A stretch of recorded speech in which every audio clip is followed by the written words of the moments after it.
A Giants podcast for Giants fans by Giants fans. It's Shaun Morash. On the sideline, into the end zone. Touchdown, Giants! From the offseason to the wins and the losses, it's time to take one Giant step. Welcome into One Giant Step. Couple. For the second time in 3 years, the Giants and Cowboys will meet on Thanksgiving. I'm Shaun Morash. He's Bryce Gelman. At Shaun Morash. That's ShaunMorash. Plenty of people in Philly know where to find me. At Bryce Gelman, BryceGelman. Spelling them out, giving you the Twitter handles. Come hang with us. Download, subscribe to the podcast everywhere podcasts are available.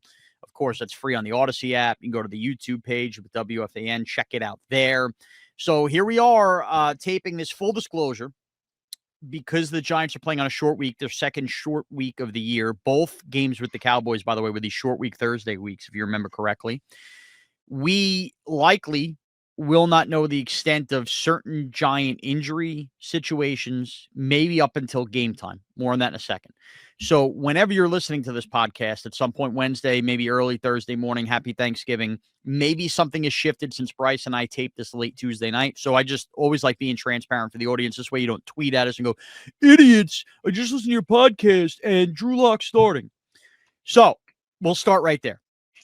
At the time of taping this podcast, Tommy DeVito met the media on Tuesday. He is extremely sore. He said he hopes to play, though there seemed to be mixed messages from the reporters in the building on Tuesday on their sense.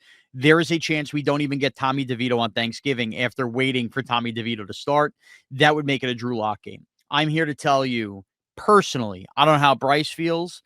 After what the Giants offense looked like on Sunday, not that I don't expect, better of them, I am not so sure. And I probably would have felt this way last Sunday too. There's a drastic, or there's going to be that much of a difference either way. At least Drew Lock's a little bit of a veteran.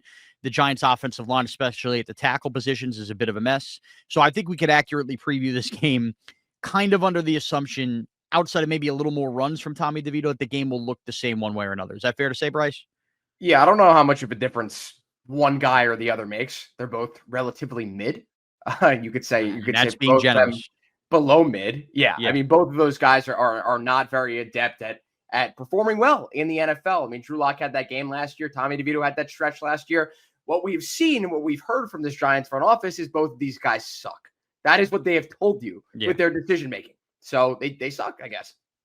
So rattling off a couple other situations with the injury front, which I think is all worth tackling. Evan Neal is trending towards playing. They're going to need him to, because it appears as if Jermaine Illuminor will not, meaning you're going to get a Chris Hubbard, Evan Neal special on a defense that has Micah Parsons back. So that should be fun. That should be a doozy of a situation at the tackle position. Outside of that, the Giants did place Azeez Ojulari on injured reserve with that toe injury he got. And let's begin right here, Bryce, because it's going to be inevitable, even as we preview games, to avoid the Joe Schoen, Brian Daboll conversation. When you start building the pros and cons of a regime, this is another con. Whatever the offer would have been, a 6th-round pick, a 7th-round pick, the Giants chose not to move Azeez Ojulari, even though they knew Kayvon Thibodeau was coming back. And the knock on Azeez Ojulari, and why you weren't going to get higher than that kind of draft pick anyways, he's constantly injured. And here we go, 2-3 weeks after the trade deadline, and Azeez Ojulari, who knows, maybe gone for the rest of the year at this point, and the Giants did nothing but hold on to him at the trade deadline. That's a blemish. That's a problem, because as I alluded to, if you want to argue, what are you going to get out of a 6th-round pick? A 6th-round pick could be used to move up in the 4th round for something. Yeah. So it's a chess piece you didn't have, and you didn't trade Azeez Ojulari, and these are the kind of moments when you don't make deals like this and then you get nothing in return that start to weigh heavily on when you're looking at the negatives of a general manager that has a lot up for debate on whether he's done a decent enough job or not. Yeah, I mean, not just Azeez Ojulari, with Darius Slayton too. They decided to hold on to both those guys, and obviously Saquon Barkley last year, and we saw how that turned out. So I think you're going to get much of the same in this offseason. They're going to let these guys go. They didn't decide to cash in and get anything out of them. And I think out of all the things that have happened thus far throughout the course of this regime, there has been a lot made about, not bringing back Saquon, giving Daniel Jones the money. I think, Shaun, the most, objectively, the most fireable offense, in my own opinion, is the idea that they have not capitalized on the potential assets that they could have gotten over the last 2 years when they knew that they were dead in the water, that they were dead to rights. They had no chance of doing anything in both respective seasons. This one was a little bit more questionable, though. The idea that, and everyone knows who Azeez Ojulari is when he plays, he gets the quarterback. He's not very good with, in the run game. And we knew that, there could have been a 5th or a 6th round pick. Same with Darius Slayton. Both of these guys are not going to be back on the team next year. I think we could say that pretty confidently. And if they do bring them back, why? What? Right. Like, what do they bring? Well, I mean, depending on price, I'll say this about either of those guys. If Slayton's not breaking the bank, is he a terrible? First of all, you were calling the guy great a couple weeks ago. Is he a terrible second or third option to Nabers? It depends what else they want to do in the offseason at a cost afford. I don't think it's the worst thing in the world to have Slayton back on this team. Why would he come back, though? After all this, why would he come back? Well, offers, man. I mean, where's he going to be and where's he going to go? If it's comfort in the coaching staff and they want him back, that's the other thing. The coaching staff's got to be here, this, that, the other. Yeah. And Azeez Ojulari, look, I'm a fan of buy low on young pass rushers that could ascend, and you need depth behind Thibodeau and Burns. If Azeez Ojulari had the same career he's had and he's not going to cost a fortune and he was coming from, say, the Falcons, that would be a move I might like as a third pass rusher. So, look, you're probably right. There's a good chance that they didn't trade either of these guys and they're gone. I'm just saying from a strictly like what the Giants will need in the offseason standpoint, I'm not opposed to bringing either back. And in fact, if Joe Schoen is here, I would encourage him probably to bring those guys back because letting them walk again, it's just going to look bad. Now, there is, off all the media availability Tuesday that happened, I'm going to give you positives / could be negatives. Okay. And let's see if you align with me or disagree. First of all, Malik Nabers met the media. Okay. And after Malik Nabers kind of sounded off a little bit post-game with the chewing gum, the sunglasses, all of that stuff, Malik Nabers had interesting comments. They're all over online if you want to go check them out. We don't really have the ability to play them back here, but I'll surmise this. He doesn't regret stepping up and saying anything. Remember, this is a team lack full of leaders. Doesn't think because he's a rookie that, basically he should get in line. And, we could agree and disagree. I kind of like where he's coming from. I also don't blame him because, again, this team doesn't have enough leaders. So if that's what he wants to say, he doesn't necessarily regret speaking his mind, but he does wish after watching the tape, he had a few words back. He doesn't think that the team necessarily played soft. That seemed to be a big theme with the media. And he saw where potentially plays could be had. He also said he did speak to Brian Daboll, as we knew, because Daboll told the media he spoke to him. But this is where I give Nabers some props. He said he spoke with Brian, with Dabes, and with Joe Schoen. And he literally said, what I said and what they said is between us. That, to me, I might be lowering the bar extremely. In fact, I am. You are. Yeah. At least gave me the slightest bit of understanding from Malik Nabers in a tough rookie year. Hey, I'm going to listen to the coaching GM for now, because, he could pop off at any minute post game. I respected that out of Nabers. I respected that he also didn't back down because that is who he is. And we saw that in Hard Knocks. And also the idea that Shane and Daboll were able to speak to him. He delivers this message and he seemed to be receptive to the message. He didn't just spill, this is what Daboll said to me. Tells me that at least for a young guy like this, Daboll has not lost the locker room, contrary to popular belief. It was so contradictory what he said, because on one hand, he's like, yeah, I kind of regret what I said, but I wouldn't take it back. I think he regrets the wording he had, but he doesn't regret sounding off and speaking his mind, which I think there's, dude, the team needs people to step up and say when things are going crappy. They do. But you already got that. You already got that from Dexter Lawrence as a rookie. Listen, I understand. Dexter. That's the problem. I get it. And think about offensively. Dexter spoke, Burns spoke, and Kayvon spoke adamantly post-game.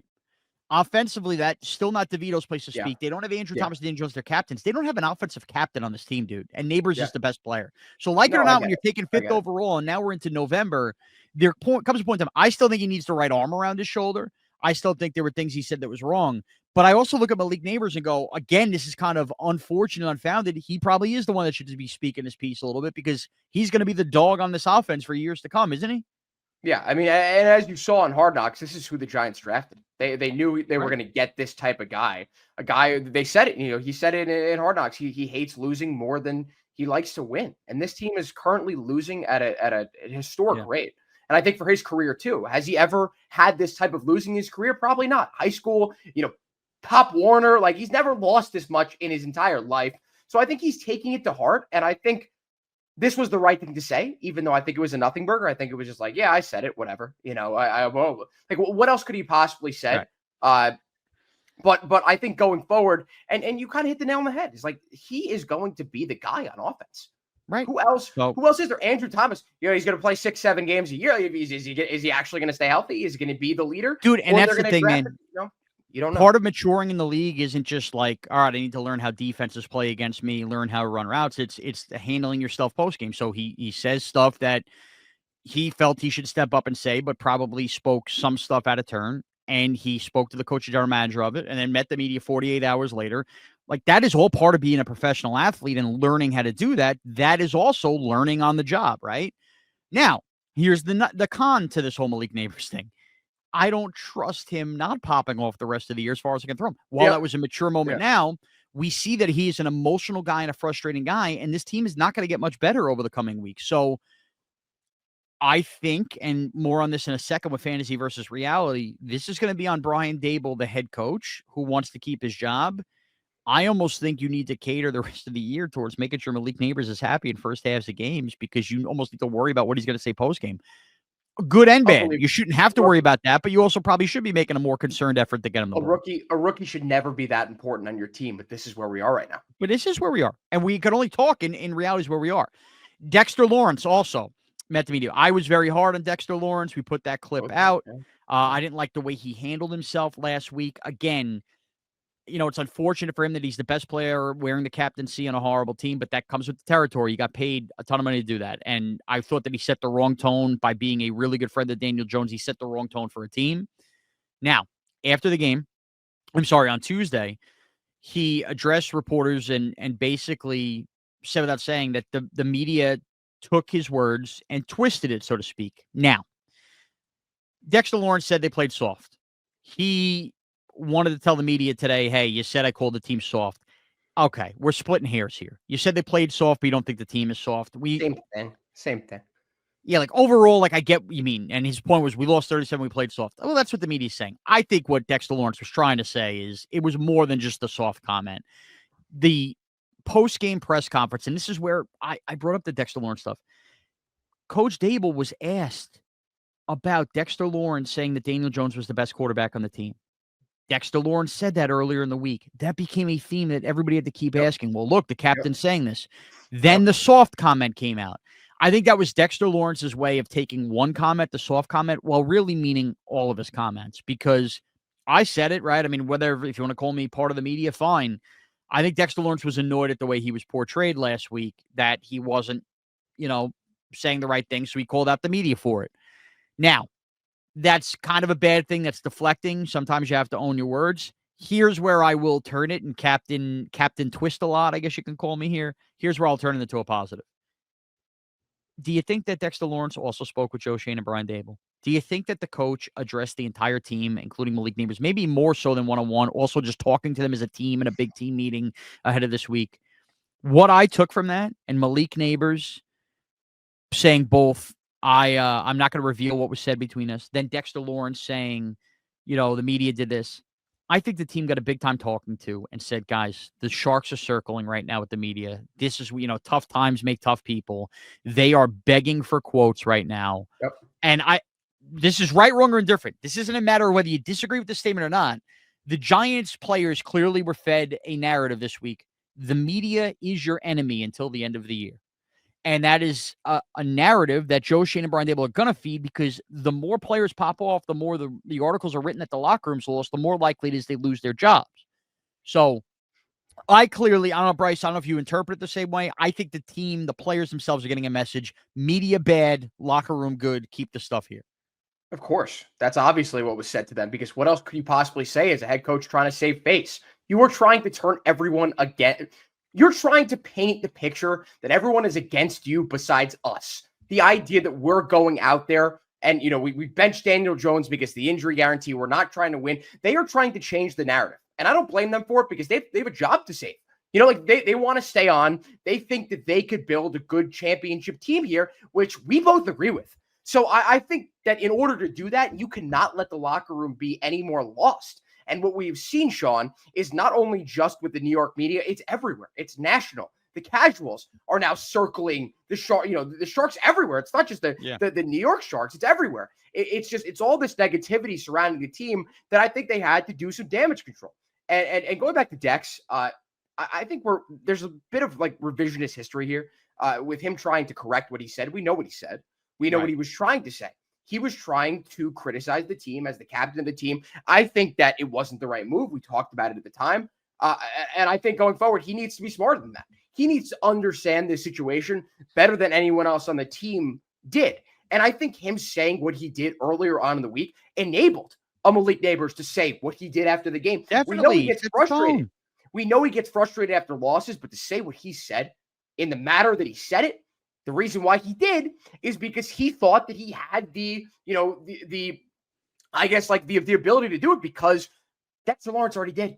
He said, okay, well, our captain said something, so now I can go out and say whatever I want. And that's not the case. Dexter shouldn't have said what he said in the first place. And then opening a guy like Malik Nabers to say what he did is just compounding the issue of the negativity surrounding this team. And of course, they had to talk with the team saying, hey, listen, we're trying to win out here. You may think we're not. We don't want to lose every game. What else are they supposed to say? Hey, we're trying to tank for a better quarterback. Look, what could they possibly say? It's a tough situation. They're trying to thread the needle here. We discussed it last week of we wanted to lose enough games to get a quarterback, but we're not trying to lose you. At the same time, I get that argument to be made, but I think the way they're appealing to the team in terms of, hey, the media is bad, we're good. I think that's the way that you get them back, right? It's the idea of good cop, bad cop. Like we're trying to be the good ones here. They're the bad ones. I think either way, this could only get worse. It could. 6 more games, Shaun. It could. They had to have this and conversation. some good opponents coming up, right? They're going to play the Ravens. It's going to be a big one. We'll see a couple of these other games coming up. Now, it get bad. Let's preview this game with our fantasy versus reality. Thanksgiving Day, Turkey Day, Giants and Cowboys. And the Giants have not won a Thanksgiving Day game since 1982, long before me and Bryce were ever born. That game, the famous Lawrence Taylor pick six off Gary Danielson. The Giants in my life now, this will be the 4th time I've personally seen them on Thanksgiving. I think I'm saying that right, where we lost to Dallas 2 years ago, and then those couple Thanksgiving night games, the Brandon Marshall Thanksgiving Spectacular in Denver, and of course the bad year versus Washington, where they played on that Thursday night, which I'm pretty sure was a loss. But either way, here we are, Giants and Dallas Cowboys. The Cowboys come into this game as a 4-point favorite off their stunning win in Washington. Though a team that has not played great football all year, this has still been a bugaboo team for the New York Giants. And I'll start off the fantasy, the reality, all of this stuff here. I'm just going to tell you the reality. I'm going to do a reverse of what Bryce used. I'm going to give you the reality of how the Giants can win this game. Everybody's down on the New York Giants. The world is down on the New York Giants. And yet that point spread is sitting at 4 points, which tells me, as somebody who works for BetQL and follows a lot of the sharp stuff, the books are enticing you off that Cowboy win to assume the Cowboys are fixed. The Giants are really shitty, let's just say. 4-point spread. Cowboys hammer them. If we were doing a podcast on just strictly gambling and not entrenched in the New York Giants, the Giants are a big-time swerve bet this weekend. They are. There's something off with this line. So how can the Giants do it? I will just tell you right now, Micah Parsons gives me nightmares. I don't care that he's having a down injury-prone year. And the idea of Hubbard and Neal at tackle with Drew Lock or Tommy DeVito at quarterback is the stuff of nightmares. Here's the deal, though. Even despite the bad tackle play, the Giants still have been able to effectively run the football this year, okay? And I think that there is a chance where the Giants just really get cooking on the ground in this game. And I think the reality of how the Giants have to win this game is, keep time of possession churning, keep the first downs, get good chunk yard plays, first, second down on the ground, and then make Dallas play on their heels a little bit. That opens up some kinds of these throws. So this is not a great Dallas Cowboy team. And as bad as Sunday was and as lifeless as Sunday was, the other reality part of this game, I'm kind of reaching into the toolbox here, is those guys, all to a man, sat there and watched tape on Monday and Tuesday. Tape where several players had called them soft, and seemingly there was a unified message: we're not soft on Tuesday, right? They know, and I got to imagine there was a little bit of an inspiration, coach, some of these leaders, Burns, Dex. This ain't being buried at Sunday at 1:00, man. The whole damn country on Thanksgiving Day watches whoever the Cowboys play at Thanksgiving. You want that crap on tape on Thanksgiving in front of the country? That's just not about being a New York Giant. That's about your job going forward. I think you are going to get a spirited effort from the New York Giants this week. I just do. Doesn't mean that they're going to go on some kind of run or anything, but everything based on the line of this game, betting-wise and the sharp stuff, everything based on just what the Giants just went through and now what they're about to tackle, knowing that the whole country's watching them, I think they're going to run the hell out of the ball. So that's the reality of how they can win. My fantasy play, I think Tyrone Tracy might get some carries limited based on the fumbling problem that he's had. I think Devin Singletary is live. I think you get a big Devin Singletary game where he could rush for anywhere between 60 to 80 yards because they're still going to work Tracy in plenty. And I wouldn't be shocked if Singletary, again, like last week, finds the end zone. So that's my fantasy play. Now, here's my pick. I think the Giants are winning 3 games this year, not 2. I actually do think they're going to win on Thursday. I do. I think they're going to lose out from that point forward. But I've seen the Cowboys have these moments on Thanksgiving. I'm trying to remove my Giant fandom out of it and look at this objectively through a Cowboy scope. This would be so Cowboys to lose this game after winning on Sunday. This would be so Cowboys. So it'll be ugly. This game's going to be disgusting. This game's going to be ugly. There's going to be a broken play or two where you're like, wow, where did that come from? And I think the Giants win an ugly, ugly, ugly game. Let's call it 1917. Giants win outright. Devin Singletary in the end zone. They run the ball really well in this game. That's where I'm at, Bryce. Take it away. All right, so I'm going to do this the right way. I'm going to start with the fantasy play. Shaun, we've said a lot on this podcast, mainly about Malik Nabers, and I think it's all leading to this point of the Giants are going to feed Malik Nabers whether the Cowboys like it or not. They're going to have no choice. You're going to have to throw 3 guys on him to make sure that whoever's playing quarterback for the Giants isn't throwing him the ball at least 10 times in this game. There cannot be another situation in which the Giants wait until late in the second half to throw a top 5, top 10 receiver the ball in the game. Like, there's no excuses to be made, especially after what Malik Nabers said. If the Giants lose this game by 25 points, I'm not saying it's going to happen. You better hope that Nabers gets the ball at least 10 to 15 times. Yeah, I agree. You could lose the game. You could afford to lose the game. You could not afford to lose your rookie. Some might argue rookie. Some might argue that's more important than winning the game is making sure you win the rookie wide receiver, and that's a sad state of affairs. 12 games into the season. The fact that this is even a talking point is pathetic. It's sad. Doesn't mean it isn't a talking point. So I think I almost think 90% of the pass plays when they're not running the ball are going to go Nabers' way this game. Like, it's going to be that crazy. Yeah, listen, if I don't know what the line is, but if it's even slightly reasonable, like 75, 80, take the over. Like, also, Nabers hasn't really had a good game since early on in the season. It's been extremely limited and held back by quarterback play. Absolutely. Yeah. I mean, his fantasy owners were thinking to hit the jackpot with that pick. When did after Nabers came back from the concussion, Andrew Thomas was gone, right? Yeah. 1 + 1 = 2. They haven't had the pass play developing time that Nabers had early in the year. 100%. So, all right. So you're on Nabers. Sorry. So no, it's okay. It's okay. I think Nabers is the guy. I don't want to be, boring, but that was going to be my play either way. I'm glad you didn't go him. And I think the Giants, you took the right words right out of my mouth. They got to run the ball. They need to establish the run. They need to force Tyrone Tracy down the Cowboys' throats. They do not have the offensive line to stop the Cowboys' defensive line, specifically Micah Parsons. I don't want to be boring here. I don't want to say the exact same thing you said, but that is how the Giants win this game. There's no other way offensively that they can establish, a good offense, unless they run the ball. And that's the one thing Evan Neal does decently. He can be a good run blocker. Yeah. So I mean, listen, inside zone, outside, whatever it may be, the Giants are going to need to establish the run and early on. So I think, I don't want to pick them to win this game, but I'm going to, because I think they're going to win this game. Are you serious? I didn't think you were going to go there. I thought I'd be on an island with this one. Shaun, I mean, I penciled this game in for weeks now because I had a feeling the Giants season was going to completely go off the rails. I think we saw the writing on the wall by at least the Bengals game. When you lose Andrew Thomas, like, how much longer realistically could this last? How much longer could the hope, like, hey, if we beat the Bengals and then we beat the Cowboys and then oh look, the Eagles aren't looking good. That obviously didn't come to fruition. I think we all saw that coming. So I think they win this game because this is what the Giants do. This is what they do. They have not been able to tank correctly. Well, good news, Bryce. The good news is when you take a peek, see the Titans and Jaguars are playing each other twice still the rest of the year. Raiders to be determined. I don't think one win is going to kill the Giants. I don't. And I also think that this is a much needed win for this team in terms of not completely losing the entire locker room. Yeah. You had a conversation with the players. You told them to not believe everything the media is trying to do in terms of, driving discord among the especially, it's not just the players and the coaching staff, it's the fans.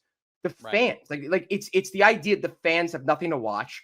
They are as livid as ever, but you have rational fans like, you and me who aren't completely, affected by every single media column that's written by Pat Leonard, whoever else. We understand that there is a good football coach in Brian Daboll. We understand that Joe Schoen has made some really good football decisions over his tenure as Giants GM. That being said, there are a lot of other people out there who aren't completely, in touch with every good decision these guys have made, who are just looking for someone to fire at every turn of the page. The Giants win this game. I think it's going to be even uglier than you have hypothesized. I think this is going to be 16-10 Giants. Nice. I think you get a field goal or two from Brandon Aubrey. And this game is won. I don't know, Shaun. I think it goes to OT. I think it's a 10-10 OT, and the Giants win the game on a touchdown. And everyone is excited. Everyone is looking to the future when everyone knows in their right minds that this season is long gone. But I think it's a much-needed win. I do think the Giants come out with some juice. I agree with you. I think there's no other option. There's nowhere else to go. Other option. And dead as a doornail. You cannot have the energy. Well, look. Bryce and I are going to recap the game. We'll pop that pod out some point Friday night, something like that. Enjoy your Thanksgiving, everybody. Enjoy some Giants football, and maybe we do have a nice little Thursday. At Bryce Gelman on Twitter, at Shaun Morash on Twitter. Thanks to everybody for taking one giant step with us.